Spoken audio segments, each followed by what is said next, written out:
Today, we're going to talk about a case that is, well, it's just deeply disturbing. Our goal here is to respectfully lay out the timeline and the facts that we know to try and understand the story of Sam Nordquist.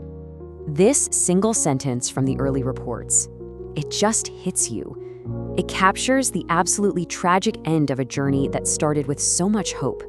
So we're going to break down how things could have possibly escalated to this horrific outcome. But, to really understand the gravity of what was lost here, we have to start with the person at the center of it all. We need to talk about who Sam Nordquist was. So, Sam was from a town called Red Wing, Minnesota. And like a lot of people his age, he took this huge leap of faith for love. He traveled all the way across the country to Western New York for a relationship that actually started online. He was there to build a whole new life, far away from everything and everyone he'd ever known.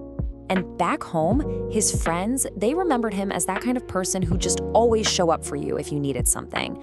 This one description, the kindest heart, it just kept appearing over and over again in the tributes from the people who knew him best. Okay, and this is an absolutely crucial point. By January, something had gone terribly, terribly wrong. Sam actually reached out for help. He went to social services and told them, in his own words, that he felt controlled. And according to the authorities, this was the last known time anyone saw him moving around on his own. It was like a final, desperate attempt to break free. All right, we now have to turn to the timeline of what investigators allege happened next. And I have to warn you, the details that are about to follow are extremely difficult to hear, but they are absolutely essential to understanding this case. So as you can see from this timeline, the alleged abuse, it wasn't just a single event.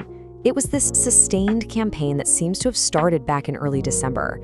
After he called for help in January, the situation just deteriorated so fast, leading to his estimated date of death around February 2nd. His body was then found about 10 days later, and by early March, 7 individuals were indicted. The court records, they lay out a level of cruelty that is just almost incomprehensible. I mean, according to the indictment, over a period of weeks, Sam was subjected to this systematic torture. The details are stark, they're clinical, and they reveal a complete and total dehumanization. This wasn't just a crime that shocked the public, it stunned seasoned law enforcement. When you have veteran investigators from the New York State Police using language like that, one of the most horrific crimes we have ever investigated, it just underscores the absolute extreme nature of the violence they uncovered. Okay, before we continue with how the investigation unfolded, I just want to take a moment. If you believe in the importance of clear, factual explainers on really difficult subjects like this one, please take a second to like, subscribe, and leave a comment. It really does help us continue to do this work. All right, so let's look at the investigation itself. What started as a missing person report on February 9th quickly, and I mean quickly, unraveled into this sprawling homicide case that eventually involved 7 different suspects. The path the investigation took shows this really rapid escalation. The first 5 arrests happened almost immediately, followed by 2 more. But the really crucial step was the grand jury indictment. That's what elevated the charges for all 7 of them to first-degree murder, because it reflected that element of prolonged torture. And then came this detail, a fact that just re-centered the entire case. The district attorney alleged that children who were present in the house were forced to participate in aspects of the abuse. I mean, just think about that. This allegation completely transformed the narrative, from one of group violence to a story about a campaign of cruelty that sought to corrupt literally everyone it touched. So, given that Sam was a transgender man, the question of whether or not this was a hate crime, well, that became a really central part of the public conversation. So, let's take a look at the official stance versus the broader context here. Okay, so the crucial point here is really the distinction between legal standards and social reality. The district attorney came out and said there just wasn't the evidence to meet the very strict legal definition of a hate crime. They pointed out that several of the suspects not only knew Sam, but also identified as LGBTQ+, and that this was really violence within an intimate circle.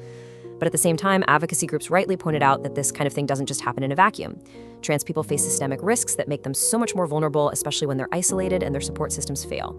And the thing is, both of these things can be true at the same time. So why does this particular case just haunt us? Why does it linger in the public consciousness? It's not just the brutality, it's the nature of it. This incredibly powerful statement from Sam's family, it just captures their mission perfectly. In the face of grief that I can't even imagine, their focus shifted from finding him to fighting for justice for him and making sure that his story would not be forgotten. And this right here, this is what's so profoundly haunting. This wasn't some sudden, explosive act of violence from a stranger on the street. No, this was prolonged, systematic cruelty that took place over weeks, behind closed doors, in a home, a place that's supposed to be safe. It's the banality of that setting that makes the horror so incredibly sharp. And it leaves us with this question to really think about.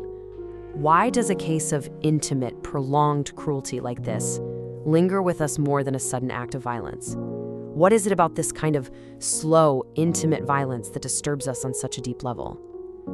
Maybe it's because it forces us to confront the potential for cruelty not in some distant monster, but within a group of what might seem like ordinary people. You know, in the face of such a dark story, it's really natural to feel helpless, but there are constructive things we can all do. We can support organizations that provide crisis intervention for vulnerable people. We can take the time to learn the signs of coercive control, the very thing Sam reported feeling. And maybe most importantly, we can simply check in on the people in our lives who seem isolated. A simple question can make all the difference in the world. It's a way we can all honor the memory of Sam Nordquist. Thank you for listening.